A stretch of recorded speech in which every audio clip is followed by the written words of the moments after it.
Nevermore the Shadow Fiend is a stealer of souls, a farming phenom, and an overall scary guy. Hailing from the depths of hell, he can flash farm all around the map and dish out punishment whether you're face to face or running for your life. Don't mistake him for Shang Tsung, you're in store for the history of Shadow Fiend. Shadow Fiend is a ranged carry that can deal both physical and magical damage, and grows more dangerous based on the amount of souls in his possession. Shadow Raise is his first skill, and it grants him 3 different active spells: Shadow Raise Near, Shadow Raise Medium, and Shadow Raise Far. All of the spells do the same thing: deal a burst of magic damage in an AoE, and applies a stacking debuff, which causes the next Shadow Raise to deal extra damage. The only difference between the spells is their distance. They all cast at different ranges depending on which one you use. These spells have cooldowns independent from each other, so you can deal a significant amount of damage to a single target if you hit all 3 raises on them. Necromastery is a passive spell that grants Shadow Fiend more damage based on the amount of souls he has. He gains souls through killing units, where he will gain 1 for killing or denying a creep, while hero deaths will give him much more. On death, Shadow Fiend will lose half of his souls, presumably because he doesn't have pockets, what with the whole being a demon and all. Presence of the Dark Lord is another passive ability that reduces the armor of nearby enemy units. Imagine that, being such an alpha Chad that you make other people weaker just by being near them. Maybe someday. Requiem of Souls is a spell that shoots out pain beams all around Nevermore, based on how many souls he's collected from Necromastery. Each line will deal magic damage, inflict a movement speed slow, and reduce attack damage for any enemies hit. If Shadow Fiend dies for any reason, Requiem of Souls will cast automatically, acting like an explosive middle finger for the shadowy monster. He will lose half of his souls before the cast goes off, so it won't deal quite as much damage, but it'll still make enemies think twice about their positioning before engaging onto Nevermore. Nevermore made his presence known on March 1st, 2005 on patch 6.00. Using a blackened out version of the Fire Lord model and the Dreadlord's voice lines, the Shadow Fiend looked a whole lot like a heavy metal album cover. When first added to the game, his description labeled him as a mysterious attack hero, adept at manipulating the bodies and souls of his opponents. A proper story was added later in 6.17 by a player known as Cottontop. His lore doesn't really do all that much for his character's story, but he is described as a demon of the Burning Legion so abhorred that he makes the skin of even his fellow demons crawl. Also, he steals souls, bullies people, and he's evil. On occasion, Shadow Fiend's name would show up as Yafet's, named after the pro player of the same name. He was known back in the day for his mastery of the hero, and this skill is demonstrated in a video aptly named Perfect is Shit. When Shadow Fiend was introduced, he started out with a few minor differences. Necromastery made you lose all souls upon dying instead of half, making it twice as devastating to die when you have all the soul stacks. Presence of the Dark Lord reduced attack speed of all nearby enemies instead of their armor. Thematically, this makes way more sense. I'd imagine if Nevermore were around, you'd be trembling and wouldn't be able to focus on fighting him, thus lowering your attack speed. Unlike now, where Presence of the Dark Lord reduces your armor. So I guess it's like Nevermore shows up to work and you normally see him talking around the water cooler about sports, so you hate him and he knows you do, but then he decides to buy you donuts one day and he says, "Hey, keep up the good work, champ." Because he's getting you to lower your guard. He also had a different ultimate called Dark Flames. This was a passive ability that kept 5 globes rotating around Shadow Fiend. It also comes with 2 sub-abilities that either adjust the Dark Flames or hold them at a fixed distance. This spell is pretty similar to Io's Spirits, except the orbs don't explode upon impact. The first of the Shadow Fiend's major changes occurred in patch 6.03, reducing his attack range and Dark Flames damage per interval by a moderate amount. Necromastery's level requirement increased from the usual 1357 to 36912, meaning that you could not skill it up right away or at every other level. This was probably done to balance his early game damage from getting out of hand. Shadow Fiend was also no longer allowed to build Manta style. This was because Dark Flames could appear on Nevermore's illusions. This change also took place before illusion runes or abilities that could create illusions out of other heroes existed, so banning Manta was the only real course of action. In 6.06, Presence of the Dark Lord was reworked, lowering armor instead of attack speed. 6.07 made Necromastery lose only half of Shadow Fiend's stored souls upon death instead of all of them. In 6.09, Dark Flames was reworked into Requiem of Souls. Except with this, the attack damage and movement speed reduction were relative to the distance from Shadow Fiend himself. He would also release a number of spirits equal to the amount of gathered souls with Necromastery +1. This means that he can shoot out 31 spirits in total, and if you couldn't hit someone with that, then you should get your eyes checked. Optical health is very important, and can cause troubles down the line if not attended to at an early age. Since Dark Flames was no longer an issue, Shadow Fiend was allowed to buy Manta Style again in this patch. 6.09b reduced the number of lines created for Requiem of Souls to 1 line for every 2 souls Shadow Fiend has stored. To balance this nerf, the damage was increased for each line, and the movement speed and attack damage reduction became a flat amount instead of decreasing with distance. The Necro Mastery level requirement was also reverted back to 1357, bringing things back to normal. Shadow Fiend had his likeness represented in Heroes of Newerth by Soul Stealer, although they're so blatantly similar that he should come with a DeviantArt logo and a disclaimer that this is an original character, do not steal. Even his lore is written with a certain edge that can only be found in the notebooks of a Hot Topic connoisseur. Gathering the spirits of those he kills in a bloody, shadowy sack, he augments his own powers with their suffering. Those who see him quake in terror to know that death, for them, will be no release, but only a fiery captivity and oblivion. His skills are a 1-to-1 port of Shadow Fiend, and they're named Demon Hand, Soul Steal, Dread, and Soul Burst. A little disappointing that he's so lacking in creativity considering how fun his gameplay is. As you would expect, his voice lines are also in the extremely generic territory. Legion will tremble.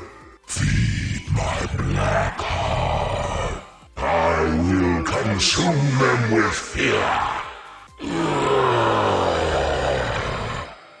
Fear not though, because the grim-dark demon theme continues right into Heroes of the Storm with Diablo. He shares a couple of common characteristics with Shadow Fiend, namely his trait, Black Soulstone, being similar to Necromastery for carrying soul charges on each hero and minion killed by Diablo. Instead of increasing his attack damage, these souls increase his max health by a small amount for each one stored. And if he has 100 when he dies, the souls will all disappear, though he will resurrect in 5 seconds. Although Fire Stomp has been reworked recently, it originally unleashed a wave of fire from Diablo, dealing damage to all enemies hit. There was also a talent upgrade that made the lines of fire come back to him. This does resemble Requiem of Souls quite a bit, and it makes Diablo a fun take on Nevermore, imagining him in more of a tanky bruiser role rather than a ranged DPS character. A couple of honorable mentions though. Gul'dan's spell, Corruption, shoots out 3 small nukes in a line, looking a lot like 3 Shadow Rays strikes in a row. The Fire Lord model was also used for Ragnaros, although the swaggy walk unfortunately did not live on. Shadow Fiend terrorized Dota 2 as part of the initial batch of heroes. His lore paints him as a mysterious entity, revealing that he does collect souls, although for an unknown reason. The first sentence also mentions that he has the soul of a poet, likely a nod to his name, which is a reference to the Edgar Allan Poe poem, The Raven. In his first model, Nevermore's head looked like that of a canine skull, and he had an open chest cavity full of hell. In his low violence model used for the Chinese Perfect World servers, Shadow Fiend's head is replaced with what can only be described as a Dodge Ram logo. Looking through the old beta icons and concept art reveal a lot more about Shadow Fiend's design. Unlike the other beta icons that look more like a series of doodles drawn in a computer class, these are a lot more elegant. Shadow Rays looked like it was meant to be a series of tentacles squirming from the ground to lash at its enemies. Meanwhile, Nevermore looked like he had a demonic skull as a face. Try getting that one into China. As his concept was more solidified, he appeared much more fiery overall, with his eyes and chest cavity glowing with a burning light. This was changed not too long after to the more familiar icon sometime in November of 2011. During TI3, posters featuring various pieces of concept art were given out, with Shadow Fiend being one of the subjects. Here, the 6 designs do have a few common threads, namely the big spiky shoulders, the shattered chest look, and a solid colored aura mixed in with his solid black body parts. On September 25th, 2014, also known as the Rekindling Soul update, Shadow Fiend received an update to his model, looking much more aggressive and like a big blobby demon than before. Of course, he also gained an arcana called the Demon Eater, which came as the result of him stealing a demon's soul, and the rage of the soul overtaking Shadow Fiend's body. Nerdy lore justification aside, the item makes him appear more like the Fire Lord of Warcraft, which he was based on.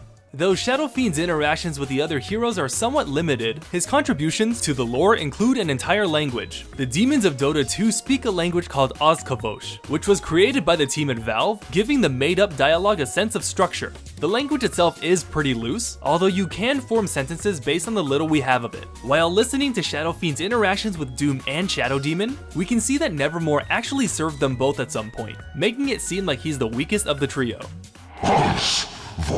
Fuck, Lucifers, But hey, if you want to learn more about the demons and their relationships in the lore, Sir Action Slacks already has you covered in his Loregasm video, The Demon Lords. With this new information in your head, you can now insult your rivals in all chat using this handy phrase, Ij, aha, ami rouge, puto. But enough dweeby stuff, it's time for numbers. 6.74 gave Necromastery a little pat on the back by increasing the max souls cap by 4 at each level. This patch also made killing heroes grant 6 souls instead of 1, which is good for situations where you buy back into a fight or catch a lucky kill when you're behind. 6.75 added a passive component to Requiem of Souls. Upon dying, half of Shadow Fiend's current soul count will be released as if he casted the spell. This patch also increased the Necromastery's soul count for killing a hero from 6 to 12, and increased the armor reduction from Presence of the Dark Lord by 1 at all levels. In 6.82, Shadow Fiend had a slight buff to his early game Necromastery souls, and Requiem of Souls attack damage and movement speed debuff were changed. It now applies to enemy units damaged by the lines, instead of being inflicted on units who stand within 700 radius of Shadow Fiend when he casts the spell. The movement speed slow was also increased by 5%. Keep in mind, this was the same patch where the Demon Eater Arcana was released. A bit curious, don't you think? In 6.83, Shadow Raze's damage was buffed by a small amount. Although this doesn't seem too helpful in the overall course of the game, being able to deal 325 damage at level 4 was just enough to speed up his early game farm, as it could take out ranged creeps in one hit. In 6.86, Shadow Raze had its mana increased from 75 to 90, so in a more prolonged fight, this could limit his potential as he can easily sap all of his mana away while throwing out the Razes. He also received his first Aghanim Scepter upgrade in this patch, causing Requiem of Souls to return back to Shadow Fiend after it shoots out. This deals less damage than the normal ult, but it does heal you, so it's a good way to ensure some longevity in a big fight. In 6.87, the Ag Scepter upgrade also passively increased the Necromastery soul cap to 46 at the highest level, subsequently giving Shadow Fiend more damage in his right clicks and ultimate. With 7.00 introducing his talents, you now have the choice between the physical damage or spellcaster gameplay. Minus 7 seconds to Shadow Raze would drop it down to 3 seconds per cast, or getting an extra 2 damage per soul could give him an extra 92 damage. In any case, it was refreshing to see the different playstyles offered through his talents, especially when you consider how boring the other 7.00 talents were.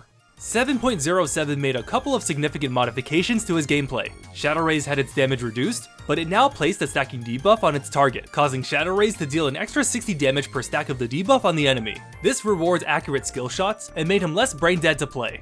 His talents also had a rework, although they keep the same idea of splitting Shadow Fiend's gameplay between being a spellcaster or auto attacker. Given the change to Shadow Raze, picking up the 40% cooldown will definitely boost your overall burst potential. However, my favorite addition comes in the level 15 talent that causes Presence of the Dark Lord to affect buildings, adding the ability to siege towers to his already impressive resume. There were a few minor balances over the next few patches, with 7.16 adding a fun choice to his level 25 path. The right side talent was replaced with +5 Presence of the Dark Lord armor reduction, allowing you to send those jabronis back to the Smackdown Hotel. Shadow Fiend is a strong, independent mid laner who don't need no support. The embodiment of evil can sneak up on you when you least expect it, steal your soul, and use his freakish hands to slap your tower to dust. For all he's done for the Dota community, I would buy him a beer, but only once, and never more. I'm Dennis the Tall, and that was the history of Shadow Fiend.